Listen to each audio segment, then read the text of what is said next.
200 yards of open ground, 9 German machine gun positions firing in overlapping arcs of death. A 21-year-old man from the dockyards of East London stands at the edge of that killing zone holding a weapon that weighs 22 pounds. His hands do not shake. He has done this before in training and dreams, in the small hours when sleep refuses to come. But never like this. Never with everything on the line. The weapon in his hands is a Bren gun. Serial number partially worn, but still visible beneath layers of use and care.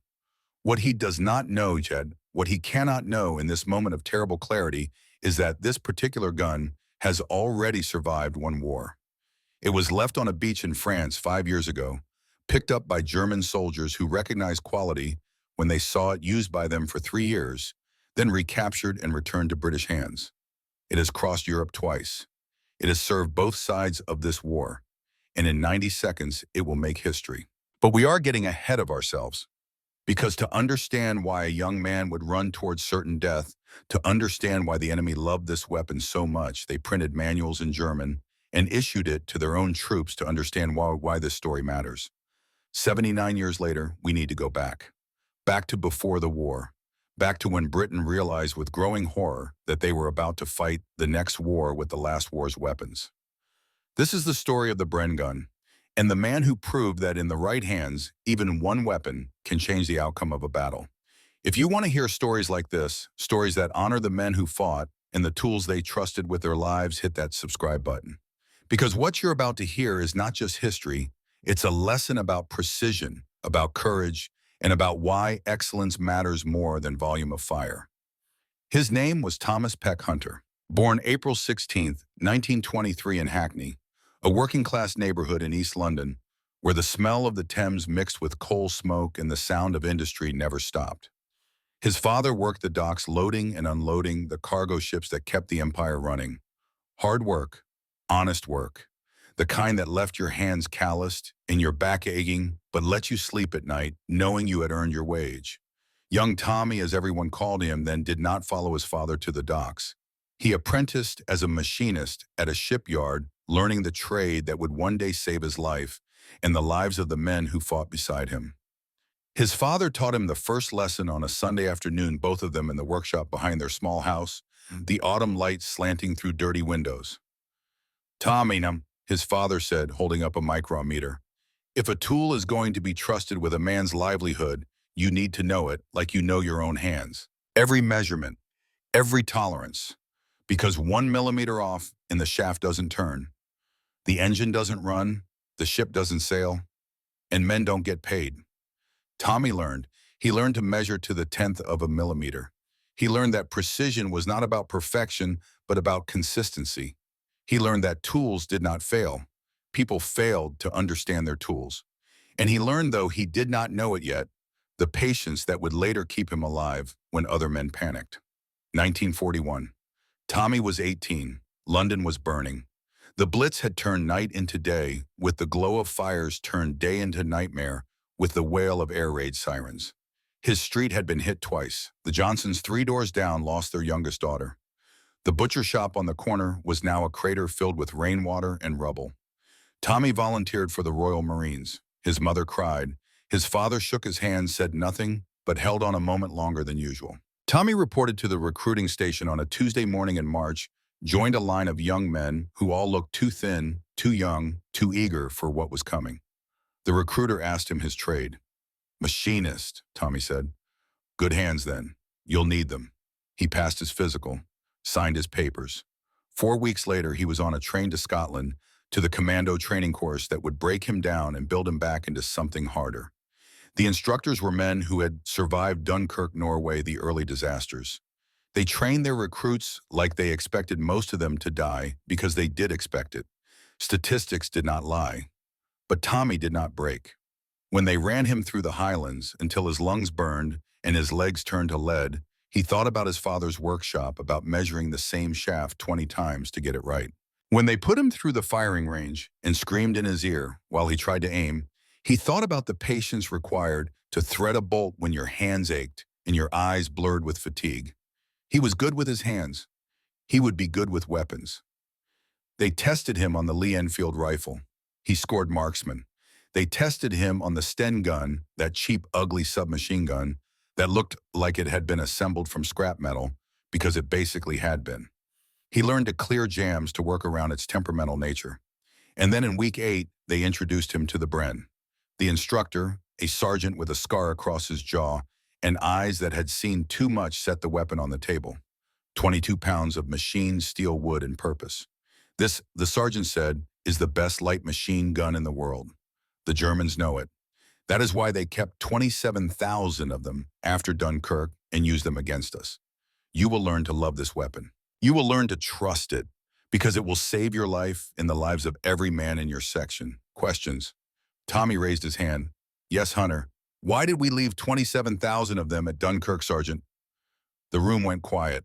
The sergeant's face darkened. Because we were running for our goddamn lives, Hunter. Because the German army was 48 hours from wiping us off the continent. Because we chose men over equipment. And it was the right choice. But it hurt. It hurt like hell. Next question. There were no more questions. Tommy learned the Bren. He learned to field strip it in 60 seconds in the dark and the rain. He learned the gas regulator settings for different conditions. He learned that the top-mounted magazine, that curved box that made the gun look strange compared to other machine guns, was both its greatest strength and its greatest weakness. Strength because it kept the gun low to the ground when firing from the bipod. Weakness because it blocked your sight picture, forcing the sights to be offset to the left. He learned to count his rounds, 5-round bursts. Never more unless you wanted to burn through your ammunition and leave your section defenseless. He learned the rhythm, aim, breathe, 5 rounds, assess, adjust, fire again. He learned that unlike most machine guns which sprayed fire across a wide area, the Bren put its bullets where you aimed them. Precision fire, controlled fire. The machinist in him appreciated that. They promoted him to the 43 Commando. Special operations. The men who went in first, who took the objectives that regular infantry could not take, who were expected to succeed or die trying. The casualty rates were honest, 40% in the first year, 60% if you made it to year 2. But Tommy had made a promise. His cousin David had died at Dunkirk. Family had found his diary months later, water-stained and barely legible. The last entry, dated June 3, 1940, read, Bren out of ammunition, cannot hold position. Sorry, Mom. Tommy kept that diary, carried it with him through training, and when he lay in his bunk at night listening to the other men snore and mutter in their sleep, he made a silent promise to a dead man. David could not hold because he ran out of ammunition. Tommy would never let his mates run out. He would carry extra magazines. He would make every round count. He would keep the Bren running no matter what. It was a small promise, a private promise, the kind that no one would ever know about or care about except the men whose lives it would save. But promises made to the dead have a weight to them. They shape you in ways you do not expect. And Thomas Peck Hunter, 21 years old machinist's apprentice, Royal Marine Commando, was about to discover just how much weight one promise could carry. He did not know that in 4 years he would run 200 yards through hell with a Bren gun and save an entire section. He did not know that the weapon in his hands would become legend. He did not know that his name would be read aloud at Buckingham Palace, or that his mother would receive a medal she would have traded in an instant to have her son back. All he knew in that moment in Scotland in 1941 was that he had a tool to learn and a promise to keep. The rest would come soon enough. September 1st, 1939. Germany invaded Poland. Britain honored its treaty. War was declared, and the British Army looked at its arsenal and realized with creeping dread that it was about to fight the most modern one in history with weapons designed for the last one, the Lewis gun. 30 pounds empty with that distinctive circular pan magazine mounted on top like some sort of industrial pastry. It had served well in the trenches of the Great War, but it was complicated, expensive to manufacture, and slow to reload. The pan magazine held 47 rounds, but changing it in combat meant exposing yourself while you fumbled with the mechanism. And there was no quick barrel change. Fire too long and the barrel overheated. Fire too long after that and the gun jammed, or worse, the barrel warped. The Vickers gun. Water-cooled heavy, requiring a crew of 3 to operate effectively. excellent for defensive positions where you could set it up and pour fire into an enemy advance. Absolutely useless for mobile warfare for rapid advances for the kind of lightning warfare everyone knew was coming. The Vickers belonged to the era of trenches and barbed wire. That era was over. Britain needed something new, something that could move with the infantry, something reliable, accurate, and simple enough for mass production, because when the war came, it would come fast and hungry for equipment. The Small Arms Committee began their search in the early 1930s. They tested everything. The Madsen from Denmark, light and portable but complex. The Browning automatic rifle from America. The BAR, which performed beautifully in trials but cost more than the Treasury was willing to pay in those lean post-Depression years. The Hotchkiss from France. The Biridmore Farquhar from British designers, an attempt to build something homegrown that could compete. Nothing was quite right. Too expensive, too complex, too unreliable. And then a gun from Czechoslovakia arrived. The ZB-26, manufactured by Zbrojovka Brno, a factory in the city of Brno that specialized in precision engineering. The Czechs had a reputation for quality. Their engineers understood that weapons were not just about firepower, but about reliability under the worst conditions imaginable. The British tested the ZB-26. They liked what they saw. But there was a problem. The gun was chambered in 7.92 millimeter Mauser, the German standard cartridge. Britain used the .303 British, a rim cartridge that had been in service since 1889. Rimmed versus rimless. It sounds like a small thing. It was not. Rimless cartridges like the German 7.92 stack neatly on top of each other in a magazine. Straight rows, no complications. Rimmed cartridges have a lip at the base, and when you stack them, each rim has to sit in front of the previous cartridge's rim. Get it wrong and you get what the armorers called rim lock. The magazine jams. The gun stops feeding. And in combat, a gun that stops feeding is a gun that gets you killed. The British sent specifications back to Czechoslovakia. Can you build this in .303? Can you make it work? The Czech engineer said yes. It took redesigning the magazine, changing the geometry to account for the way rimmed cartridges stacked. The result was a curved magazine instead of a straight box. It looked odd, but it worked. They created the ZB-30, then refined it further. The British tested it, sent feedback, tested again. By the mid-30s, they had what they wanted. A light machine gun that was reliable, accurate, easy to manufacture under license, and chambered in the British standard cartridge. They needed a name. BR for Brno, where it was designed. EN for Enfield, where it would be manufactured in England. BR plus EN equals Bren. The Bren gun was born. Trials began in earnest. They did not just fire the gun, they tortured it. They fired 140,000 rounds through test models, barely pausing except for routine cleaning. Springs broke. No one noticed until they stripped the gun down afterward because it kept firing anyway. The lower receiver cracked. Still fired. They tested it in mud, in sand, in freezing rain, in summer heat. It passed everything. The gun operated on a gas piston system.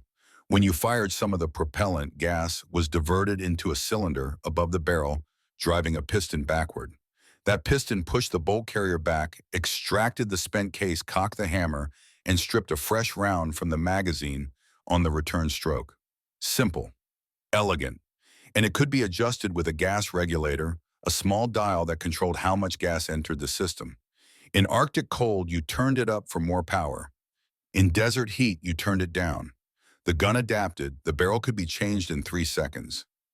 Release a catch in front of the magazine. Rotate. Pull the barrel forward by its carrying handle. Slide in the new barrel. Lock it down. No gloves needed. No asbestos cloth. Just training and practice. The first production Brens rolled off the line at the Enfield factory in late 1937. By September 1939, when Germany rolled into Poland and the world held its breath, Britain had produced 30,000 of them. 30,000 light machine guns issued to the British Expeditionary Force, the professional army that would deploy to France and stand alongside the French against whatever came next. 30,000 seemed like a lot. It seemed like enough.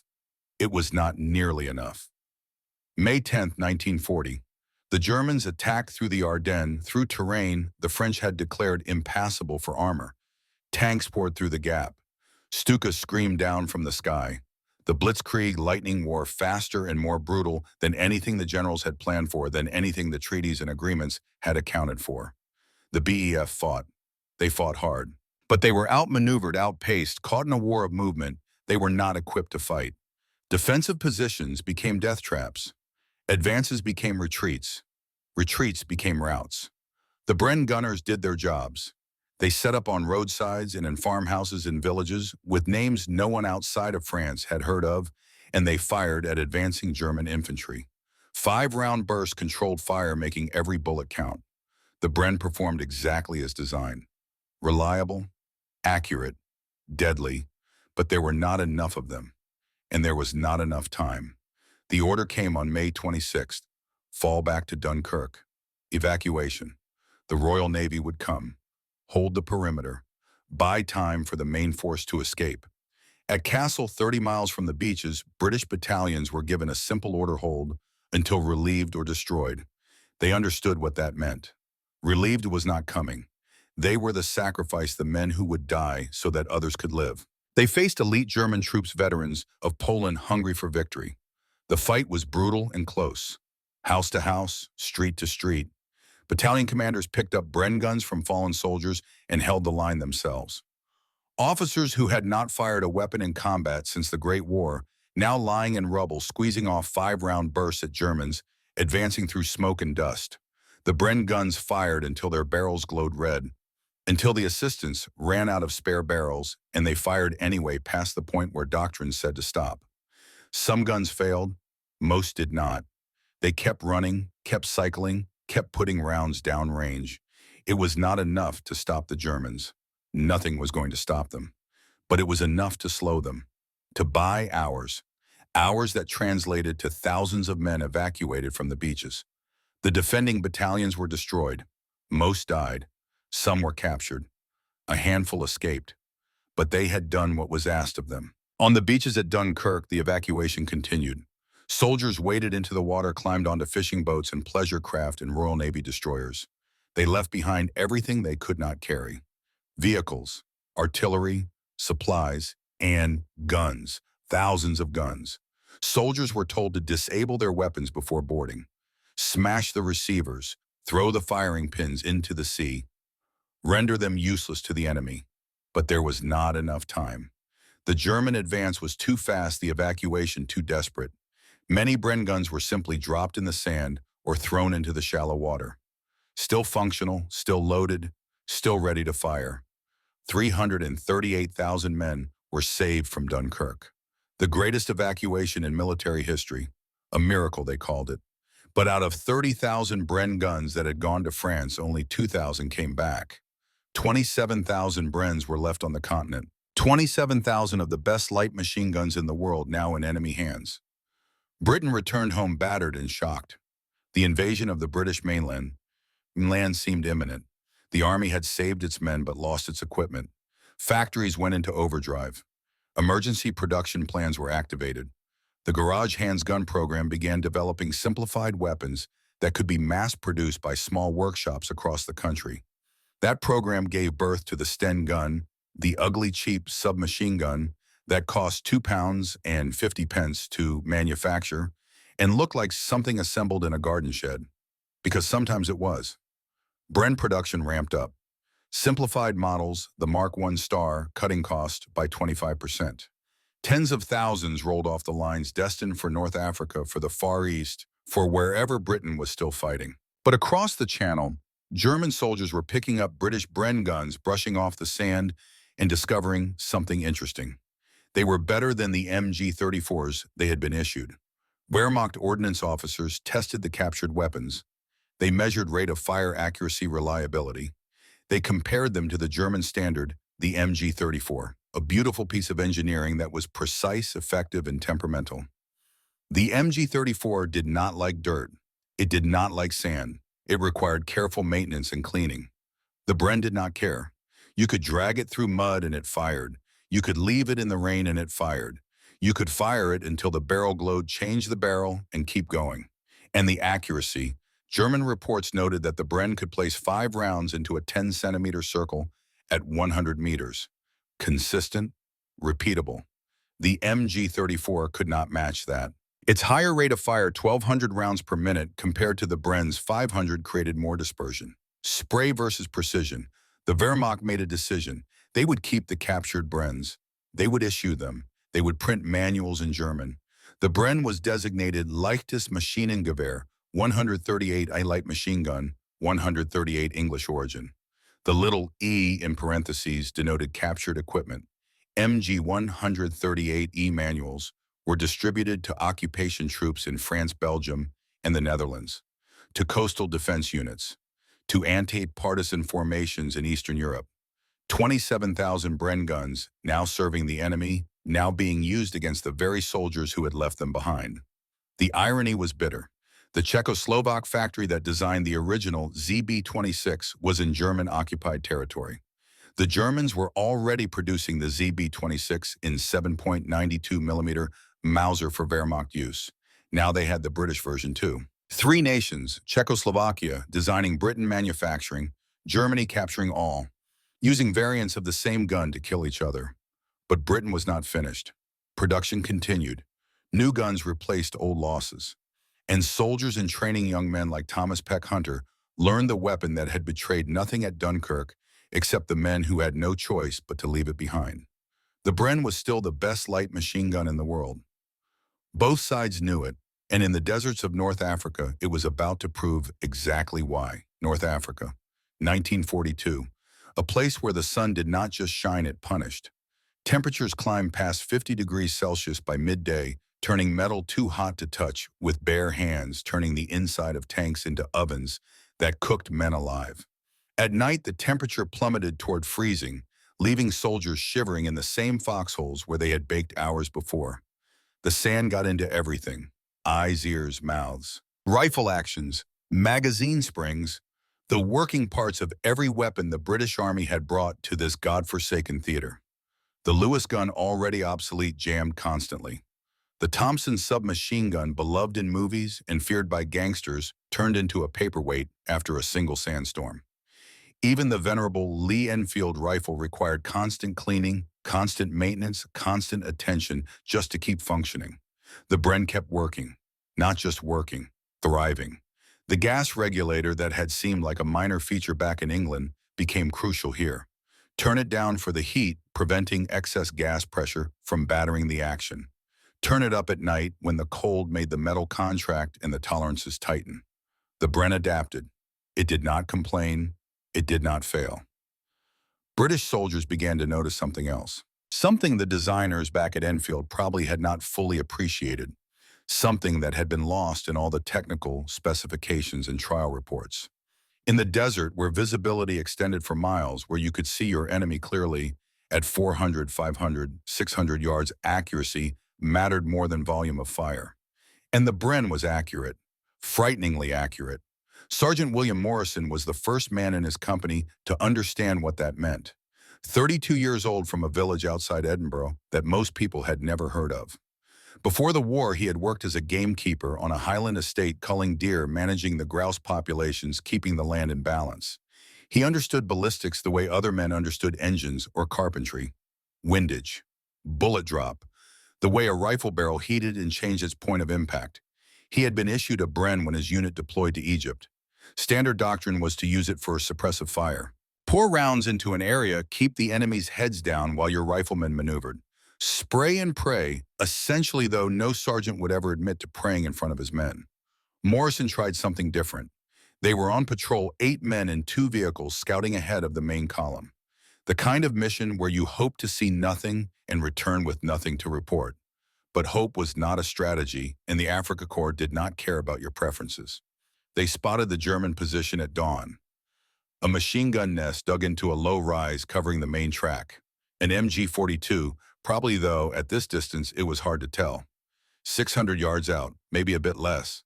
The section commander, a lieutenant fresh from officer training, who still believed battles could be won by following the manual, wanted to call in mortar support. Morrison suggested an alternative. "Sir," he said, keeping his voice neutral, respectful, the tone of a man making a suggestion rather than questioning orders, "let me try the Bren." The lieutenant looked at him like he had suggested throwing rocks. Suppressive fire at 600 yards, waste of ammunition, Sergeant. Not suppressive, sir. Precision. That got the lieutenant's attention. You did not use the words precision and machine gun in the same sentence.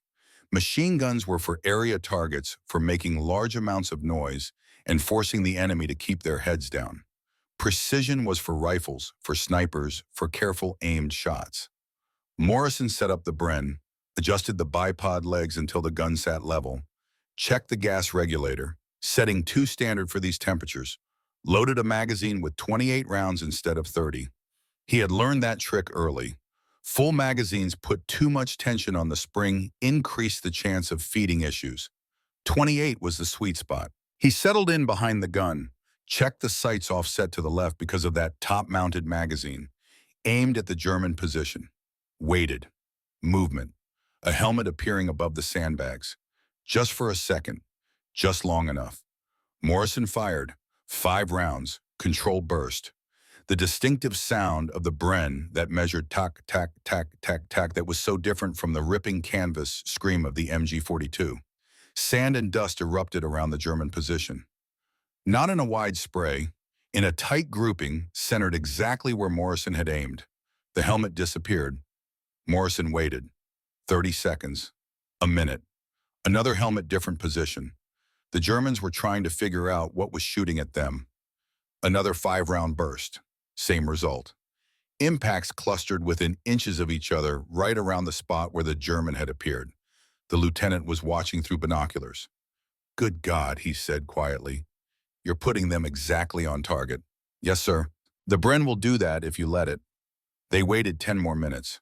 No movement from the German position. Either the crew had been hit or they were too frightened to show themselves. Either way, the section could advance. They found the German MG-42 position abandoned. 2 empty shell casings. The gun itself was gone, carried away when the crew retreated. But there were boot prints in the sand, the marks of men running, and a discarded helmet with 2 bullet holes punched through it at angles that suggested the wearer had not been wearing it at the time. Close. Very close. The lieutenant looked at Morrison with new respect. "How many rounds did you fire, Sergeant?" 10, sir. 2 bursts of 5. 10 rounds to neutralize an enemy position at 600 yards. That is 1/10 the ammunition we would have used calling in mortars, and we did not have to wait for fire support. Morrison said nothing. He was already cleaning the Bren, checking for sand in the action, making sure everything was ready for the next time. But word spread. The sergeants talk to each other the way sergeants always do. The men who actually fight the wars, who keep the armies running while the officers plan and the generals strategize. They talked about Morrison's shot, about what the Bren could do in the right hands. And when Thomas Peck Hunter arrived in North Africa with 43 Commando in late 1942, Morrison was the first person to notice something special about the young corporal from London.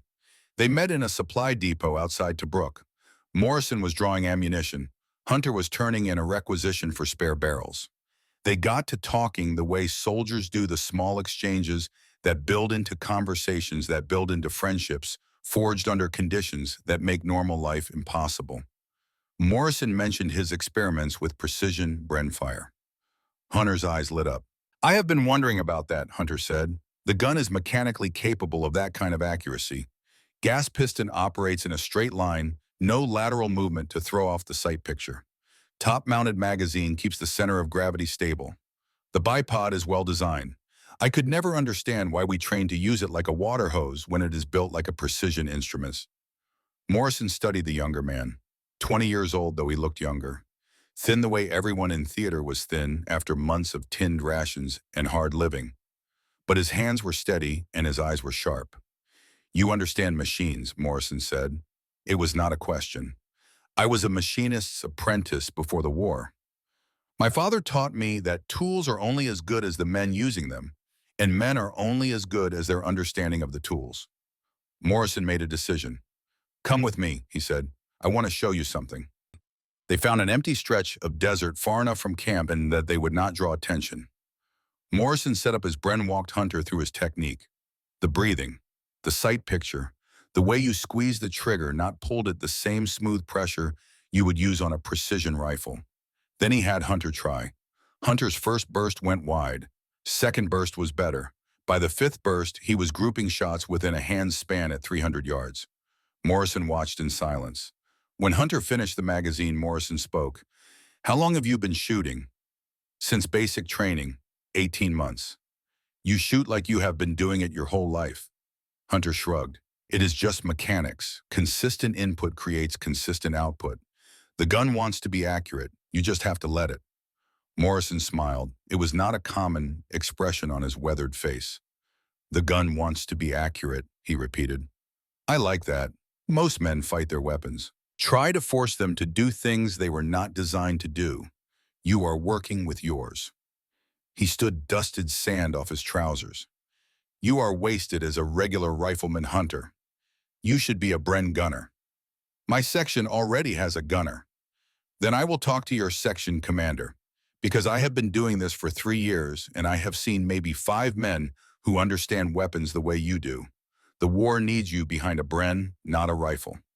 2 weeks later, Hunter was reassigned, assistant Bren gunner in Morrison's section. The previous assistant had taken shrapnel to the leg, nothing life-threatening, but enough to send him back to hospital in Cairo and eventually to England. Hunter inherited his position, his spare barrel, and the 6 magazines that came with the job. He inherited something else too, a philosophy, a way of thinking about the weapon that transformed it from a tool into an extension of the shooter's intent. Morrison taught him everything, not just the mechanics, which Hunter already understood better than most, but the tactics, the patience, the discipline that separated a good gunner from a great one. "Count your rounds," Morrison said. "Always. Every trigger pull, you should know exactly how many rounds you have left in the magazine. Because the worst sound in combat is a click when you expected a bang." Hunter learned to count. 1, 2, 3, 4, 5. Burst, assess, adjust if needed. Fire again. The rhythm became automatic, unconscious, the way breathing becomes unconscious once you stop thinking about it. Load your magazines to 27 or 28 rounds, never 30. Hunter understood. Spring tension, reliability. The same principle that made a machinist leave tolerance in a shaft space for thermal expansion and contraction. When you load the magazine check each round, the rim needs to sit in front of the previous round's rim, not behind it. Rim lock will get you killed. Hunter checked. Every round, every magazine. It became ritual, the small ceremonies that keep soldiers sane when everything else is chaos. Barrel changes. You are trained to change after 10 magazines. That is 300 rounds at 30 per magazine, 270 to 280, the way we actually load them. That is the doctrine. But doctrine is written for average conditions. You need to know your specific gun. Hunter learned his gun. He learned that his particular Bren serial number T45877 started to lose accuracy around 250 rounds. Not jammed, not failed, just stopped grouping as tightly. So he changed the barrel after 9 magazines, not 10. Wrap your spare barrel in wet cloth when you can. Keeps it cooler, makes the swap faster because you are not just replacing a hot barrel with an ambient one. Every second counts. Hunter wrapped his barrels. He carried 12 magazines instead of the standard 6 scrounging extras from supply sergeants and men who did not appreciate what they had. 336 rounds at 28 per magazine, enough for sustained engagement without running dry. But most importantly, Morrison taught him the philosophy that would define Hunter's war. The Bren is not a machine gun the way the Germans use machine guns. The MG-42 is a saw. It cuts down everything in an area. Intimidation through volume. The Bren is a scalpel. You make precise cuts. You suppress specific threats. You make the enemy afraid to look up, not because they hear noise, but because they know if they show themselves, you will hit them. Hunter absorbed this. He practiced. In the empty hours between patrols, between engagements, between the moments when the war actually required him to kill people, he practiced. Dry firing, sight picture, breathing, the small repetitions that build skill. By January 1943, Hunter was no longer the assistant gunner. The primary gunner had been promoted and transferred. Hunter inherited the position. Morrison's section became Hunter's section in all but name. The section commander, a young lieutenant who understood that competence mattered more than rank, gave Hunter freedom to operate. And then came Hofaya Pass. The engagement that would make Hunter's reputation happened on a morning when the temperature had not yet climbed to unbearable, when the sun was still low enough that shadows stretched long across the sand. 8 men on patrol, 2 vehicles, old trucks that rattled and smoked but still moved, scouting ahead of a larger column looking for German positions for minefields, for any indication of where the enemy had chosen to make a stand. They found the Germans by accident, or rather, the Germans found them. The lead truck rounded a curve in the track, what passed for a road out here, and there it was. A German convoy, 4 trucks, maybe 30 soldiers moving in the opposite direction on the same track. Both sides surprised, both sides reaching for weapons. The British trucks skidded to a halt. Men bailed out, taking cover behind the vehicles, behind rocks, behind anything that might stop a bullet. The Germans did the same. 400 yards separated them, close enough to see faces, close enough to hear orders being shouted in German. The section commander, Lieutenant Richards, assessed the situation in seconds. They were outnumbered, maybe 3-1. The Germans had at least 1 MG-42, probably 2, and those guns had a rate of fire that could chew through the thin metal of the trucks like paper. But the British had surprise, and they had high ground. The track curved around a low ridge, and the British trucks had stopped on the upslope side. Not much of an advantage, but any advantage was better than none. Hunter Richards said, his voice tight but controlled, "Can you suppress that MG position?" Hunter was already setting up. He had dismounted with the Bren in his hands, moved automatically to a position behind a cluster of rocks. Good cover, solid rest for the bipod. He adjusted the legs, settled the gun, loaded a magazine. "Where, sir?" 11 o'clock, 400 yards. See the truck with the canvas cover. Hunter saw it, and he saw movement behind it. Germans setting up their own machine gun, the crew working fast, but not quite fast enough. "I see them, sir." "Suppress them. Keep their heads down. The rest of us will try to flank."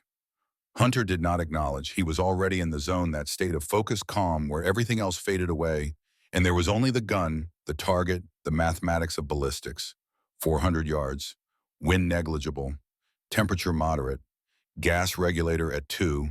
28 rounds in the magazine. He saw the German gunner settling in behind the MG-42. Saw the assistant feeding the belt. Saw them preparing to fire. Hunter fired first. 5 rounds, smooth trigger pull. The Bren kicked against his shoulder, familiar, almost gentle, compared to the violence of what it was doing downrange. The rounds impacted around the German position, not scattered, grouped. A cluster of hits within inches of each other, right where Hunter had aimed. Sand and dust erupted. The German gunner flinched back, disappearing behind the truck. Hunter waited, breathing, counting. 5 rounds gone, 23 remaining. Movement. The assistant gunner trying to grab the MG-42, trying to bring it into action. Another burst. 5 rounds. Same result. Impacts clustered precisely where the assistant's hands had been a fraction of a second before he pulled them back. From the German position, nothing. No return fire. No movement. Lieutenant Richards was watching through binoculars, astonishment clear on his face even at this distance. "Christ, Hunter, you are hitting exactly where you aim." Hunter said nothing. He was watching the German position, waiting for the next attempt. It came. Different position, different soldier. Someone trying to flank to get an angle on the British position. Hunter tracked him, let him move 3 steps. Fired. The German dropped.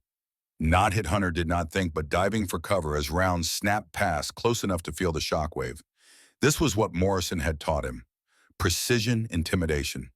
Make them afraid. Make them understand that showing themselves was death. For 10 minutes, Hunter owned that battlefield. Every time a German tried to move, tried to bring a weapon to bear, tried to do anything except cower behind cover, Hunter put rounds within inches of them. Not always hitting. He was not trying to hit, not yet. He was making a point. The point was received. The German convoy retreated, backing up, staying behind their trucks, using the vehicles as mobile cover while they withdrew down the track. They left behind equipment. They left behind one soldier who had been unlucky or brave or stupid enough to raise his head at the wrong moment. But mostly they left behind their confidence. The British section advanced. They found the abandoned German MG-42 position. The gun was gone, carried away in the retreat, but there were shell casings, boot prints in the Saarien showing where men had been lying prone. And something else. A journal, dropped or forgotten in the haste to retreat. Leather-bound pages filled with neat German script. Richards flipped through it. His German was functional, learned from a tutor before the war, when his father had hoped he might enter the diplomatic service. He found the most recent entry dated that morning. He read it aloud, translating as he went. Englische Kugeln schlagen genau meinen Kopf herum. Wie ein Scharfschütze, aber automatisch. Ich kann nicht zurückschießen. He looked at Hunter. English bullets strike exactly around my head. Like a sniper, but automatic. I cannot return fire. Hunter was cleaning his Bren, running a cloth through the barrel, checking the gas system for sand. He looked up. How many rounds did I fire, sir? Richards thought back.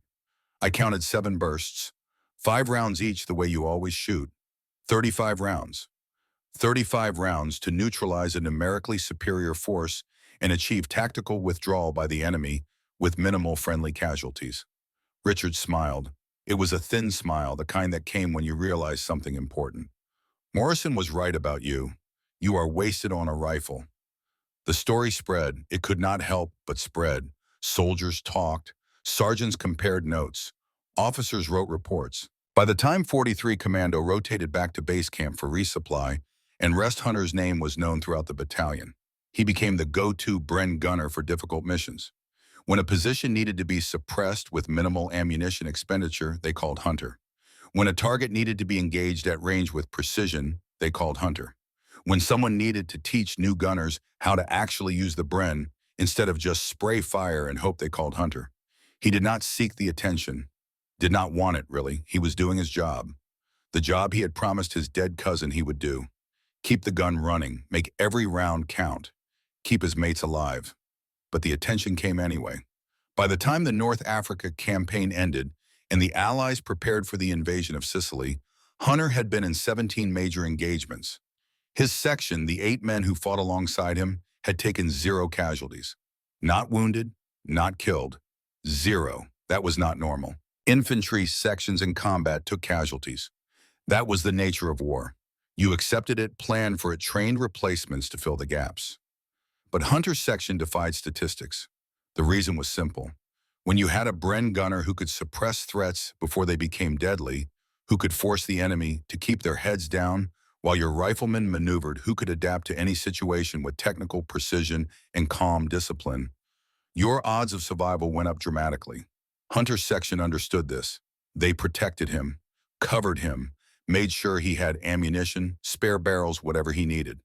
Because they knew that as long as Hunter was behind that Bren, as long as he was putting rounds exactly where they needed to go, they were going to make it home. But Hunter carried a different weight, a weight that woke him in the small hours that haunted the gaps between action. He had killed people. He knew that intellectually, had known it from the moment he volunteered, from the moment he first fired a weapon in combat. But knowing intellectually and carrying the emotional weight were different things. He saw their faces sometimes. The German at Halfaya Pass, who had been unlucky, others in other engagements, young men, most of them, probably conscripts, probably no more eager to be in North Africa than Hunter was. He wrote a letter home in March 1943, never sent it, found it years later tucked in his kit where he had forgotten about it. Dear Mum, I am good at this.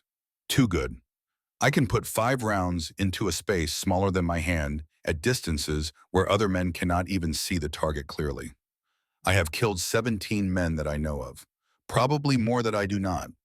Does that make me a monster? Morrison says I am keeping my mates alive. That is all that matters. I want to believe him.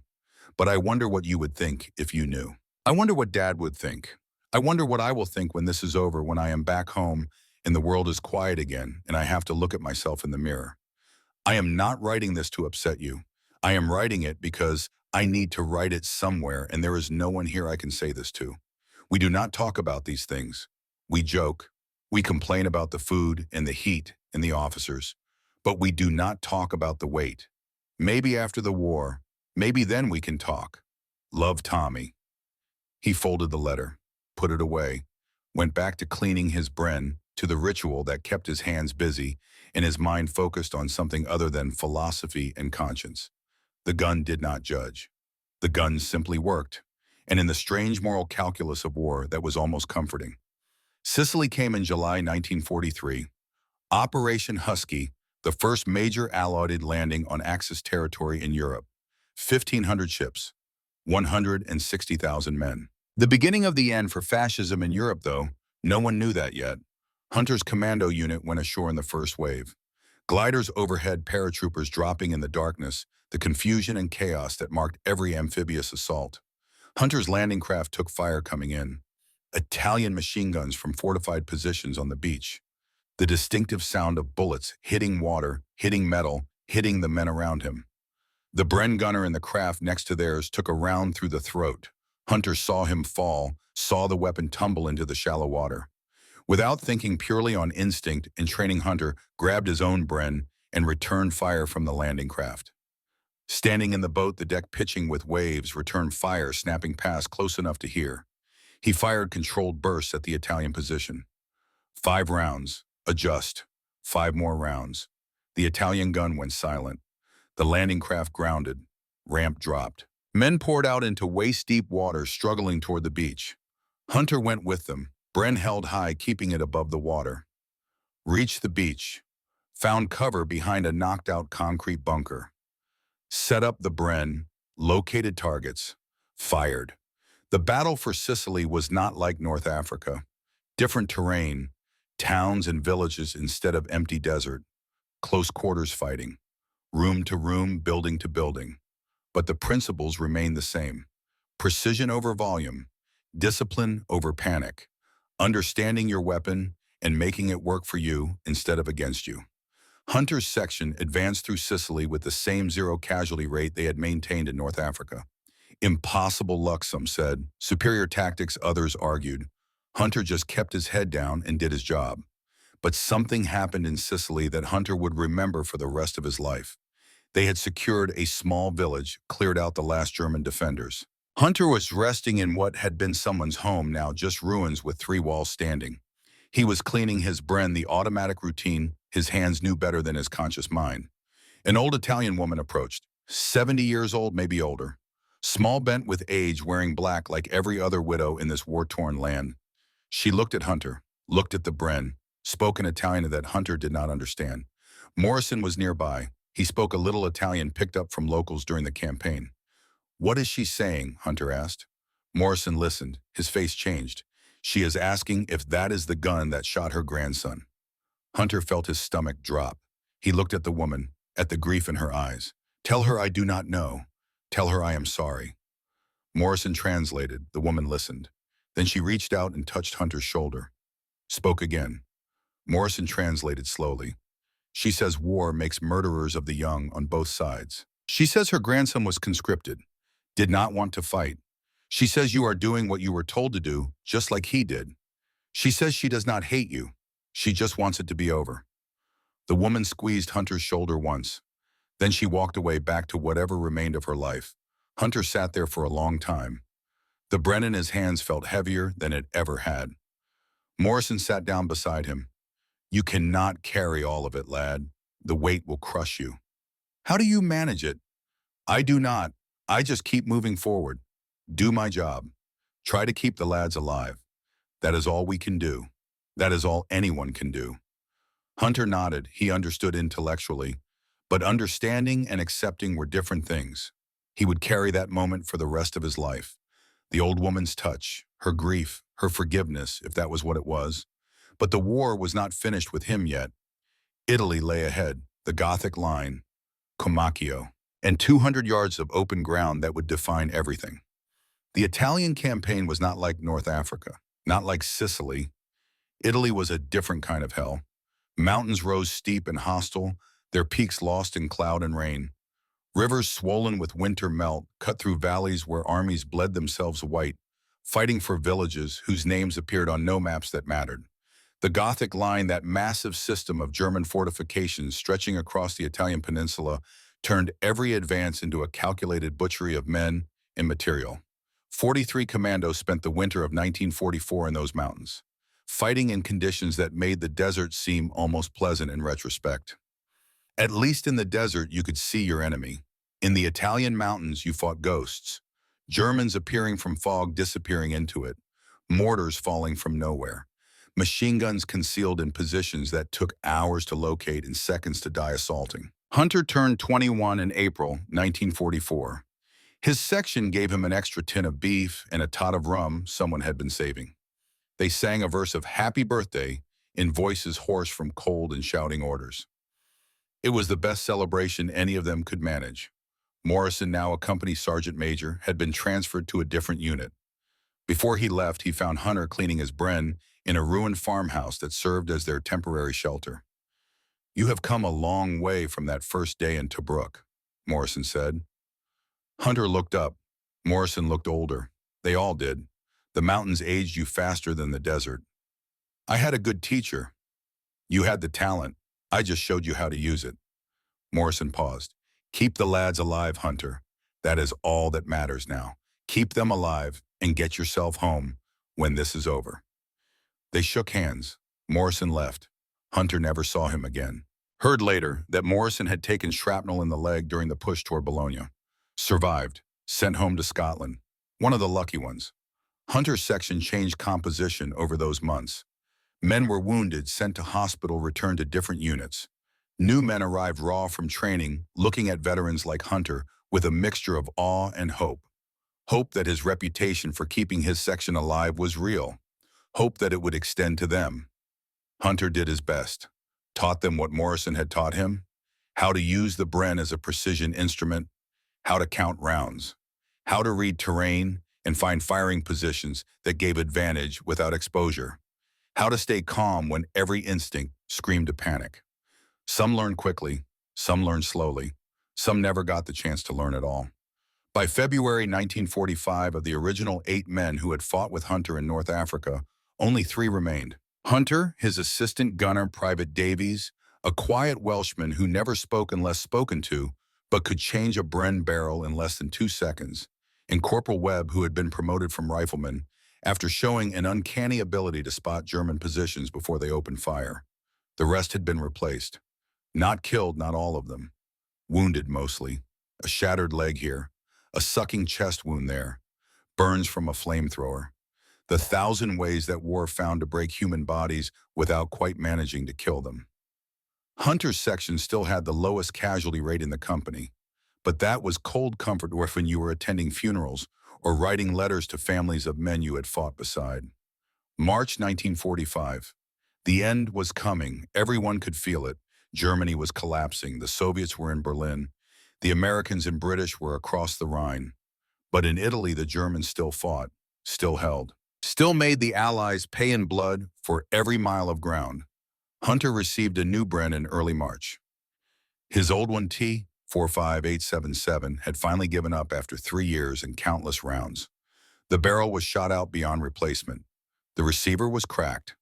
The gas system was held together with improvised parts and prayers. He turned it into the armor with something like sadness.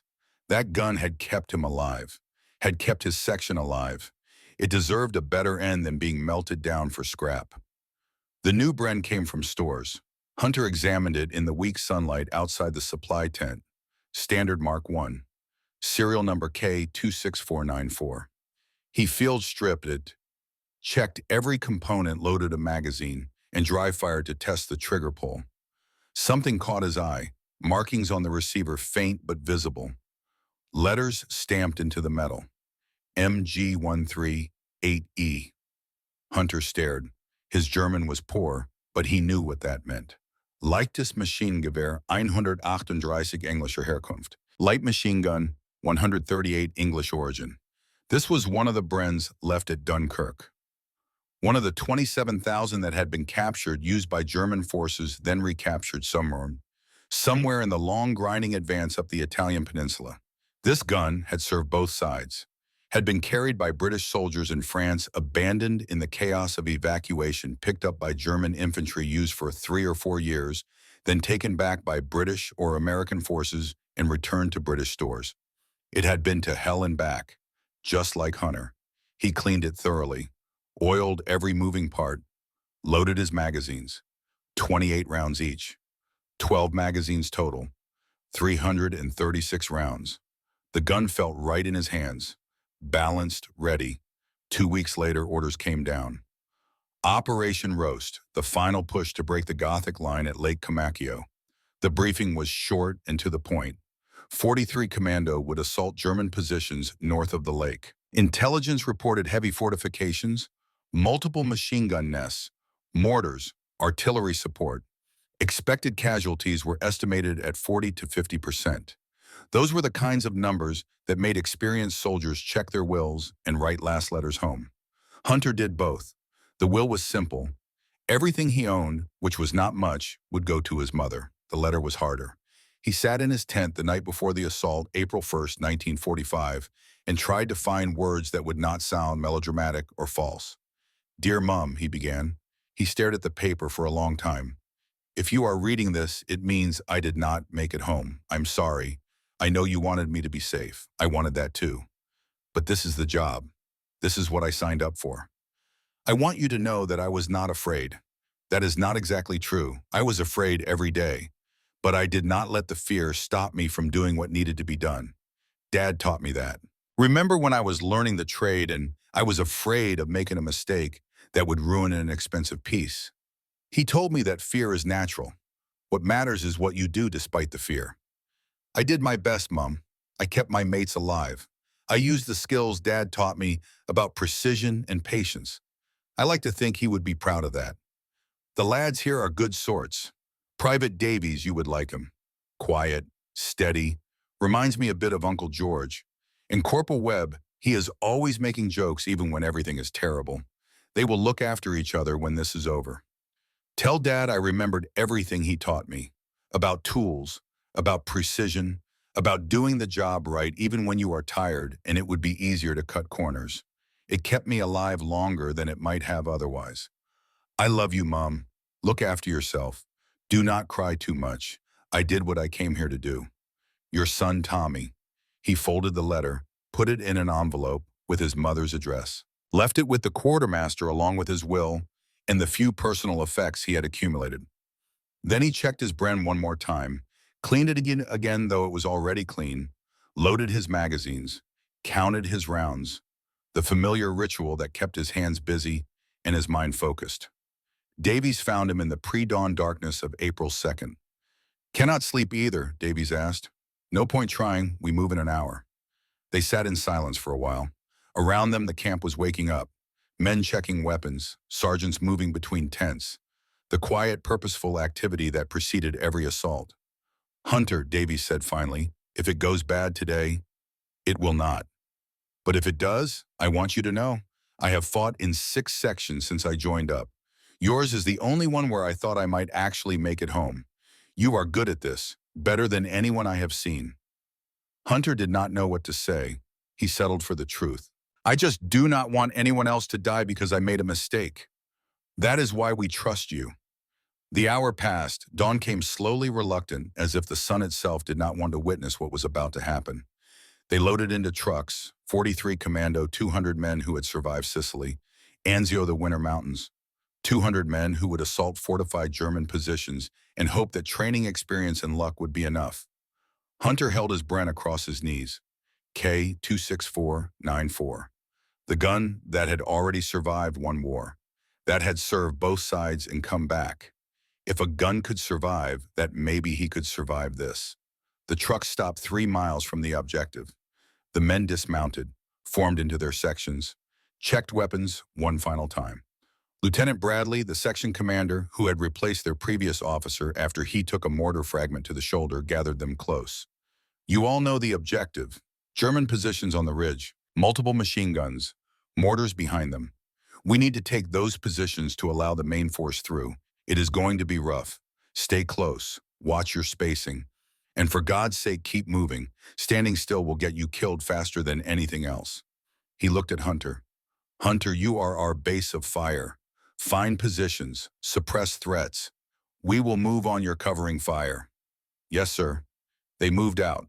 8 men, Hunter with the Bren, Davies with the spare barrels and extra magazines, Webb and 5 riflemen, the same composition as always, the same roles, the same trust that each man would do his job. They advanced through terrain that offered minimal cover, low scrub, scattered rocks, the kind of ground that favored defenders and punished attackers. Half a mile from the German positions, they began taking sporadic fire.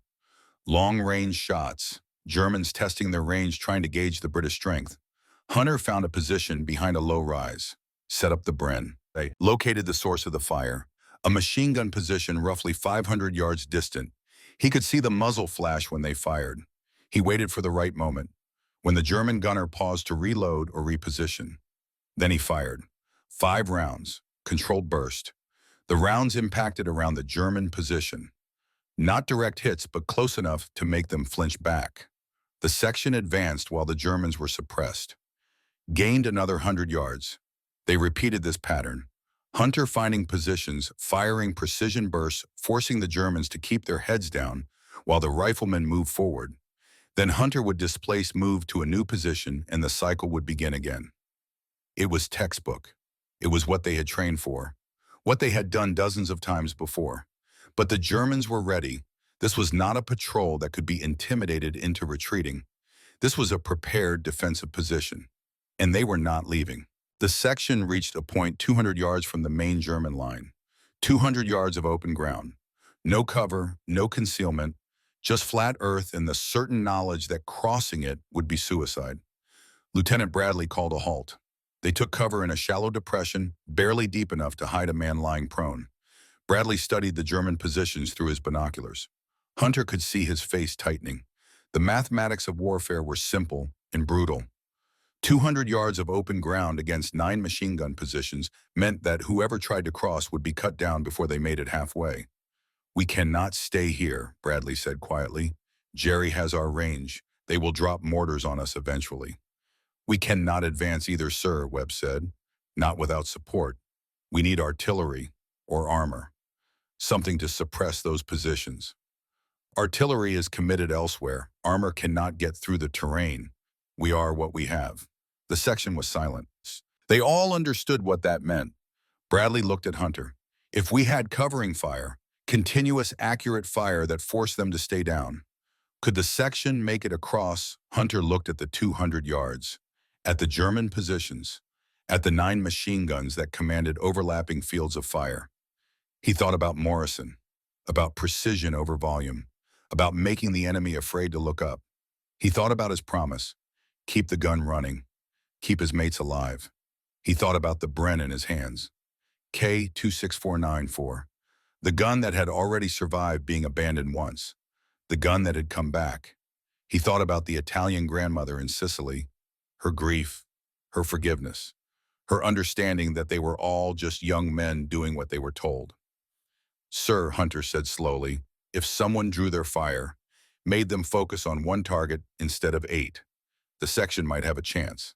Bradley understood immediately. His face went pale. "That is a suicide run, Hunter." "It is a chance, sir, better than sitting here waiting for mortars." "I cannot order you to do that." "You are not ordering me, sir. I am volunteering." Davies grabbed Hunter's arm. "Tommy, no, we will find another way."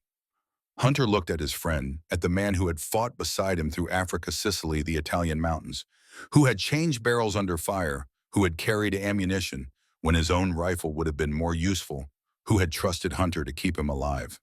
"There is no other way, Davies. You know that." "Then I am coming with you." "No, you are staying here. When I start firing, the section advances. You go with them, you keep them alive. That is an order." Davies opened his mouth to argue, closed it. He understood orders. He understood duty. "You better make it through this, Hunter. I am not breaking in a new gunner." Hunter managed a smile. It felt strange on his face. He turned to Bradley. "When I start my run, count to 10, then move the section. I will draw fire. You advance under that cover. Do not stop. Do not wait for me. Just get across and take those positions." Bradley nodded slowly. He looked like he wanted to say something, some speech about courage or duty or sacrifice. But there were no words for this. There never were. Hunter checked his Bren one last time. Magazine seated, 28 rounds, gas regulator at 2, barrel cool. He had 11 more magazines, 308 rounds total. He looked across the 200 yards. At the distance that separated life from death, at the ground he would have to cross while 9 German machine guns tried to kill him. He thought about his father's workshop, about measuring tolerances, about precision. He thought about Morrison's teaching, about making every round count.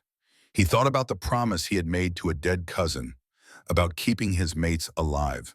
He stood up. The German machine guns opened fire immediately. They had been waiting for someone to break cover. The air filled with the sound of bullets, that distinctive crack and snap of supersonic projectiles cutting through space where human beings were trying to exist. Thomas Peck Hunter, 21 years old corporal in the Royal Marines, looked across 200 yards of hell. And he ran. The first 25 yards were pure instinct. Hunter's legs pumped. His boots hit the ground in rhythm he did not consciously control. The Bren was in his hands, held at hip level, ready to fire but not firing yet. Not until he had something to suppress. Time did something strange. Some part of his brain registered every detail with crystal clarity, while another part operated on pure trained reflex. He could hear individual bullets passing close enough to feel the shockwave, could smell cordite and dust in his own sweat, could taste copper, fear, and adrenaline. He fired his first burst at 25 yards, not aimed carefully, no time for that, but aimed well enough. 5 rounds toward the nearest German machine gun position. The MG-42 crew flinched back, 25 to 50 yards. His breathing was already labored. The Bren was heavy, 22 pounds plus ammunition. He had run with it in training. But training did not include 9 machine guns trying to kill you. A bullet tore through the shoulder of his tunic. He felt the tug. No pain, not yet. Maybe later if there was a later. He fired again. Different target. The German positions were reacting now, trying to track him, trying to lead his movement and put bullets where he would be instead of where he was. But he was not running in a straight line. Zigzag, irregular, change direction unpredictably, make them guess. Another burst, 5 rounds. The MG-42 on his right went silent, not destroyed, just suppressed. The gunner ducking back behind sandbags, 50 to 75 yards. Halfway now, his legs burned, his lungs burned, everything burned. The magazine was empty. He reloaded on the run. Training took over, hands working independently of conscious thought. Drop empty mag, reach for new one, seat it, smack it home, cock the bolt. Keep running. 27 rounds remaining, plus 10 more magazines. A bullet hit the ground inches from his left foot, threw up a gout of sand and rock that stung his leg through his trousers. He was close enough now to see faces. German soldiers young like him, terrified like him. They were not monsters, just men trying to do their jobs, trying to kill him before he killed them. He fired at them, not to kill, to suppress, to make them duck, to create that critical half-second where they were not firing and his section could advance behind him. Because that was the point, not his survival, the section's survival. Davies and Webb and the others. They were moving now. He could hear Bradley shouting orders, could hear British rifles firing. They were using the confusion the distraction Hunter was creating. It was working. 75 to 100 yards, his vision was starting to narrow, not from wounds, from exertion, from the body's attempt to manage resources when everything was being pushed past limits. Another magazine, empty, another reload, his 8th magazine. He was burning through ammunition faster than planned.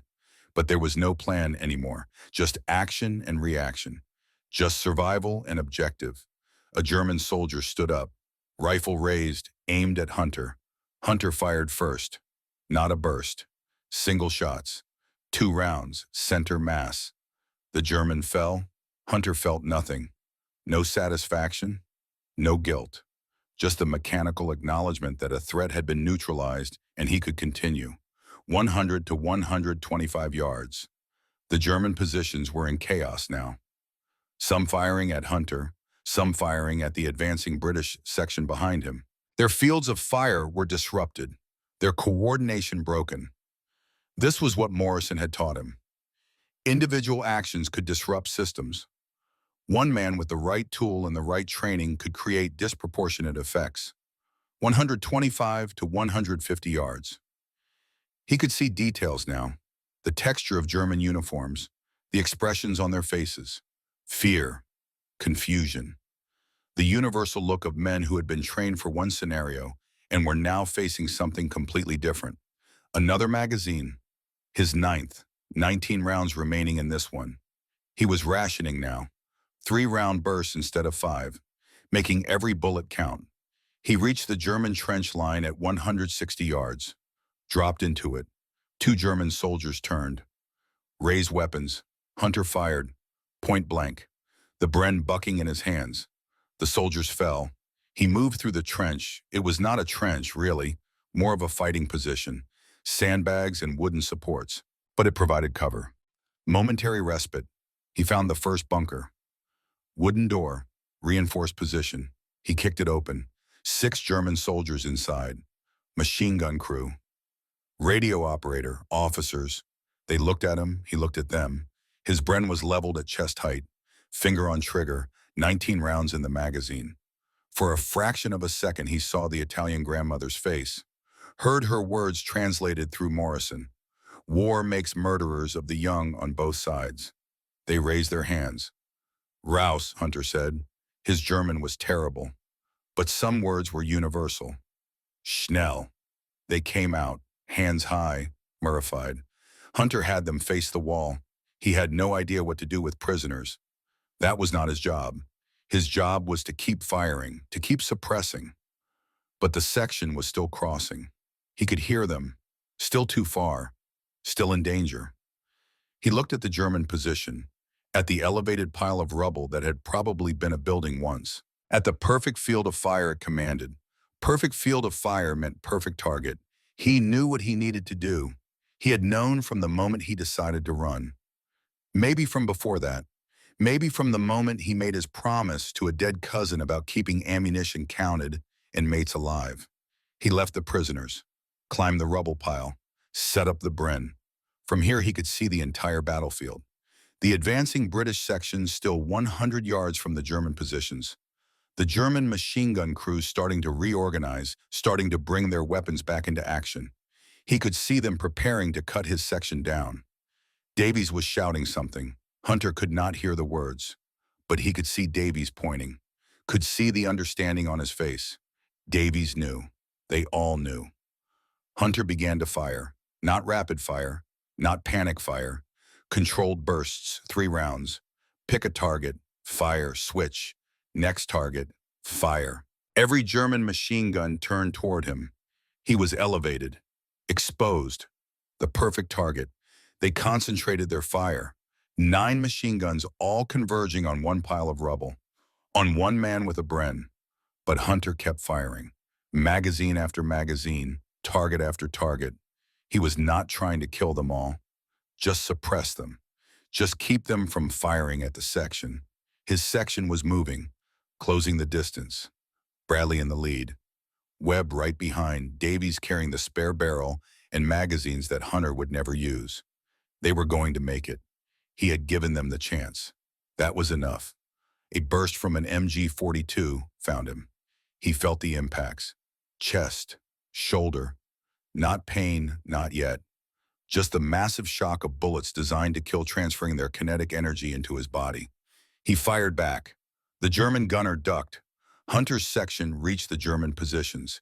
He could see them entering trenches, see them engaging the enemy at close range, see them taking the objective.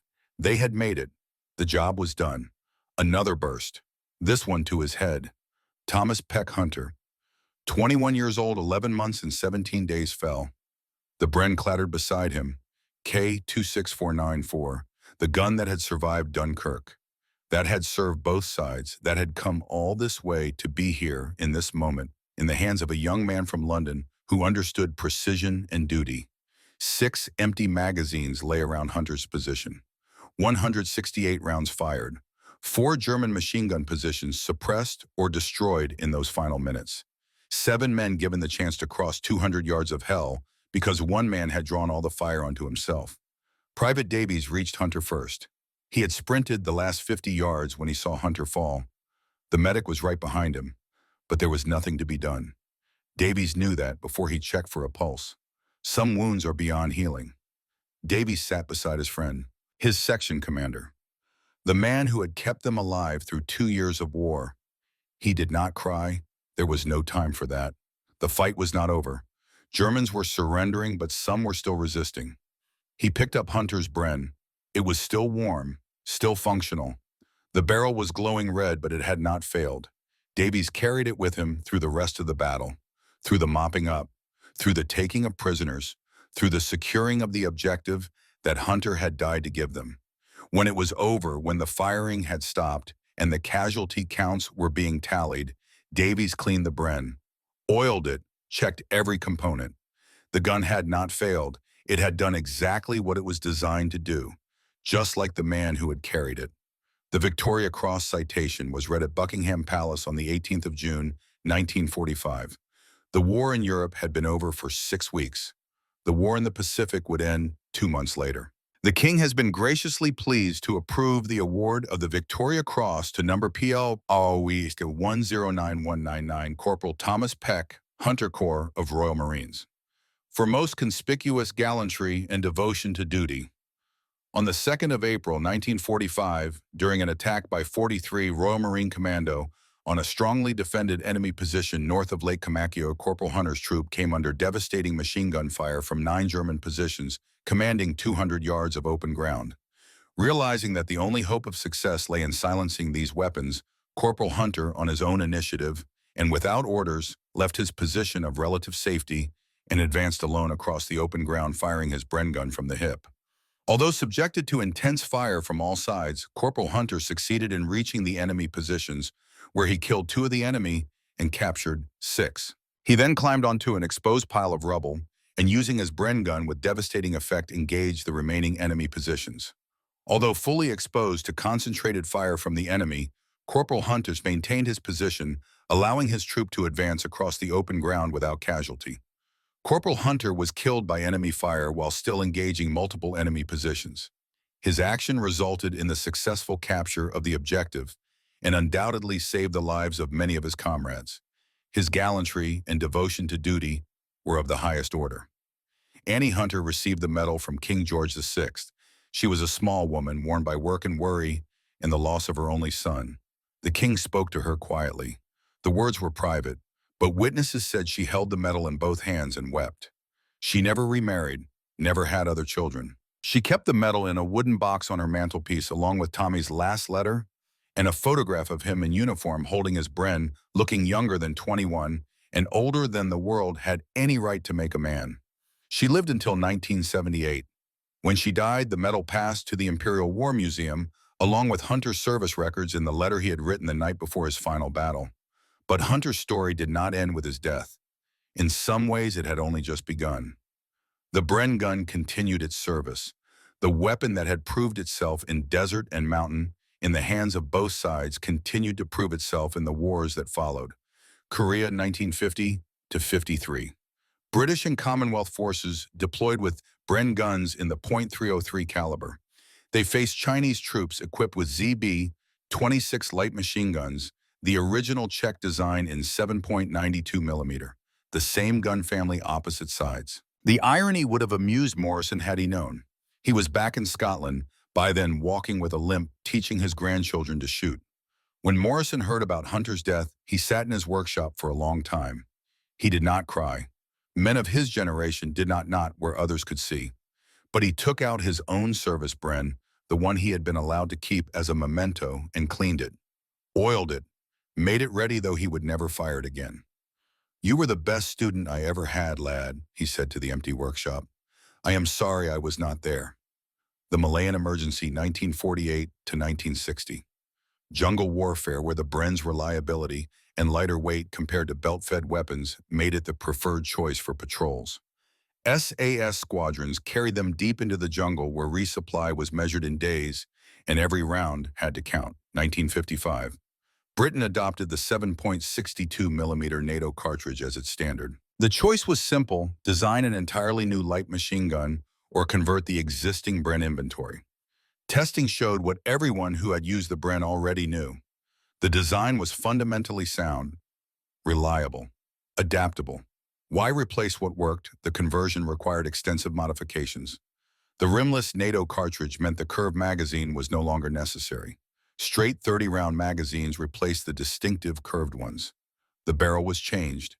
the chamber recut, the ejector modified. The result was designated the L4 light machine gun, essentially a Bren rechambered for modern ammunition. Only a few thousand were produced before the belt-fed FN mag replaced them in the sustained fire support role. But those few thousands served through the 1960s and 70s. They were still in inventory during the Falklands War in 1982. Paratroopers jumped with them. Marines stormed beaches with them. The gun that had been designed in the 1930s was still fighting in the 1980s. One veteran of that war interviewed years later was asked about the L4. "Bloody things still worked," he said. 40 years old, some of those guns, older than I was, still put rounds exactly where you aimed them. Reliable as sunrise. You could not ask for more than that. India maintained the longest continuous use of the Bren design. The Ashapur Rifle Factory had been producing Brens under license since 1942. When India gained independence in 1947, production continued. When NATO adopted the 7.62mm cartridge, India converted their production. The Indian designation was LMG-1A, light machine gun Mark 1A, but everyone knew what it was, a Bren with an Indian accent. Production continued through the 1960s, 70s, 80s, 90s. The design that had been revolutionary in 1935 was still being manufactured in the 21st century. A photograph emerged in 2009, an Indian Army soldier in Kashmir manning a checkpoint. In his hands, an LMG-1A. The gun was 67 years old as a design. The soldier was 23. The gun was older than his father, possibly older than his grandfather. It still worked. In 2012, the Indian Army officially retired the Bren design. 74 years of continuous production. 74 years of service in conflicts on 6 continents. No other machine gun design could claim that longevity. The last Brens were ceremonially turned in at Ishapur. Old men who had carried them in wars that young soldiers only read about in history books stood alongside young men who had carried them in wars that were still being fought. One old soldier, a veteran of the 1962 Sino-Indian War, was interviewed. "This gun saved my life," he said simply. "In the mountains at Rezang La when the Chinese came in waves. The Bren never stopped. We ran out of ammunition before the gun failed. That is all you can ask of a weapon, that it works when you need it." The Imperial War Museum in London maintains an extensive collection of military artifacts, weapons, uniforms, documents, the physical remnants of conflicts that shaped the modern world. In a climate-controlled display case, there sits a Bren gun, serial number K26494. The metal shows wear, the wood is scarred, but the mechanism is still functional. Museum policy prohibits firing historical artifacts, but specialists who have examined it confirm that if loaded and cocked, it would fire. Next to it, in a smaller case lined with velvet, sits a Victoria Cross. The bronze metal is dark with age, but the inscription is clear. Corporal Thomas Peck, Hunter Corps of Royal Marines, 2nd April, 1945. The placard beside the displays tells the story in brief clinical terms. The action at Kamakyo, the 200 yards, the sacrifice that saved 7 men. But it does not tell the whole story. It cannot tell about a young man learning precision from his father in a workshop in London. Cannot tell about promises made to dead cousins. Cannot tell about Morrison teaching patience in the desert, or about the Italian grandmother's forgiveness, or about the weight that kept Hunter awake in the small hours. It cannot tell about Davies cleaning that Bren after the battle, crying while he oiled metal that was still warm from firing. Cannot tell about Annie Hunter holding her son's medal and wishing she could trade it for one more day, one more hour, one more minute with the boy she had raised. History gives us facts, dates, serial numbers, casualty figures, but it struggles with the human weight of those facts. In 2015, a metal detectorist working the beaches near Dunkirk found a Bren magazine buried in sand, rusted, empty. Someone had scratched words into it with the point of a bayonet or knife. R.I.P. mate, Dunkirk, 1940. A soldier's last message before evacuation. Carved into the magazine of the weapon he was forced to leave behind. The magazine is now in the Dunkirk 1940 Museum. It sits in a case not far from a photograph. The photograph shows a young man 21 years old holding a Bren gun. He is smiling slightly. His uniform is clean. His hands rest on the weapon with the easy familiarity of someone who knows his tools. The caption identifies him as Corporal Thomas Peck Hunter, FFC, two artifacts separated by 5 years and countless miles of war, connected by the weapon that defined both their stories. They say weapons do not win wars. People do. That is true as far as it goes. But sometimes a weapon becomes more than metal and mechanics. Sometimes it becomes a tool so reliable, so trusted, that it transcends its function. It becomes a companion, a partner. The last thing you can count on when everything else has failed. The Bren was that weapon. German soldiers who had the MG-42, who had one of the finest machine guns ever designed, still printed manuals so they could use captured Brens. That tells you something. That tells you that even the enemy recognized excellence when they held it. Thomas Peck Hunter proved what that excellence could do in the right hands.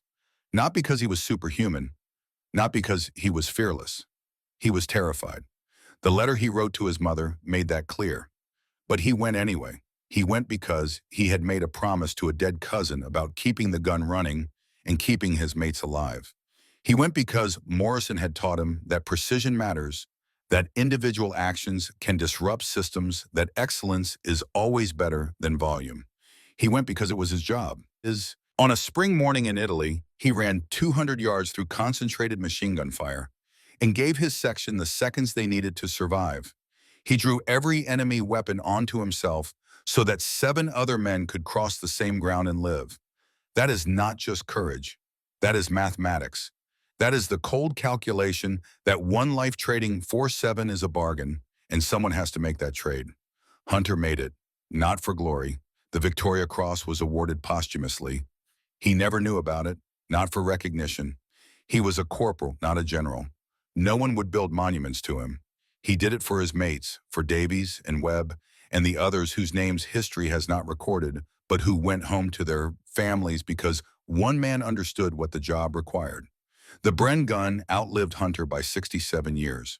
It outlived the war that created it. It outlived the nations that fought that war. It outlived empires and ideologies and political systems. In the end, it was just a tool, machine steel and wood and mechanical principles that any engineer could understand. But in the hands of Thomas Peck Hunter on the 2nd of April, 1945, it became something more. It became the instrument of salvation for 7 men. It became the final proof that precision and discipline and understanding your tools can make the difference between life and death. That is the story Germans love to tell about the British Bren. The weapon so good that even the enemy wanted it. And that is the story Thomas Peck Hunter made immortal. The man who understood that excellence matters more than volume, that individual actions can change outcomes, that sometimes the job requires you to run toward the sound of the guns. He was 21 years old, a machinist's son from East London, and he showed the world what courage looks like when it is married to skilled discipline and an absolute refusal to let your mates down. The gun is in a museum now, silent, static, a relic of a war that ended 79 years ago. But the lesson remains, the lesson Hunter learned from his father in a workshop and carried to his death on a pile of rubble in Italy. Tools are only as good as the people using them, and people are only as good as their understanding of the tools. Excellence matters, precision matters, and when the moment comes when everything hangs in the balance, courage matters most of all. Not the loud courage of speeches and parades. The quiet courage of a young man who looked at 200 yards of certain death and ran anyway because his mates needed those seconds, and he was the only one who could give them. That is worth remembering. That is worth telling. That is why this story matters. Because 79 years later, the world still needs people who understand that excellence is always better than volume, that precision is always better than spray, and that sometimes the right person with the right tool can change everything. Thomas Peck Hunter proved it. The Bren gun proved it. And their story will outlive us all.